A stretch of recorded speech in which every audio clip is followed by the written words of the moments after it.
తాత్కాలికమైనటువంటి సంతోషం కోసం, తాత్కాలికమైనటువంటి ఆనందం కోసం,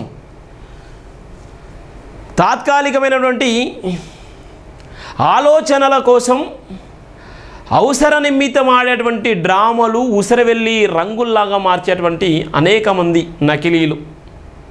వాళ్ళందరికీ ఒకటే చెప్తున్నాం, తప్పు చేసిన వాడు ఏ రోజైనా శిక్ష తప్పదన్నట్టుగా ఏ వ్యవస్థలో అయితే ఉన్నావో ఆ వ్యవస్థ నిన్ను ఎప్పటికైనా నవ్వుల పాలు చేస్తా అని చెప్పడానికి అనేకమైనటువంటి ఉదాహరణలు కలవు. ఇలా ఒక వ్యక్తి పైన కుట్ర కుతంత్రాలు చేసేటువంటి పరిస్థితి వస్తే, ఒక వ్యక్తి పైన ఇబ్బందులకు గురి చేసి లైవ్ను ఆపిస్తాము, లైవ్ను ఎలాగైనా ఆపించాలన్నటువంటి కుట్ర కుతంత్రాలు చేస్తే 4 రోజులు మాత్రమే ఆగుతుంది. మళ్ళీ 5వ రోజు స్టార్ట్ అవుతుంది, 5 రోజులు అవుతుంది, 10వ రోజు స్టార్ట్ అవుతుంది. అంతే తప్ప జైభీం టీవీ, జైభీం దినపత్రికకు ఎప్పటికీ ఎలాంటి ఇబ్బందులు ఉన్నా తట్టుకొని నిలబడేది జైభీం టీవీ, జైభీం దినపత్రిక.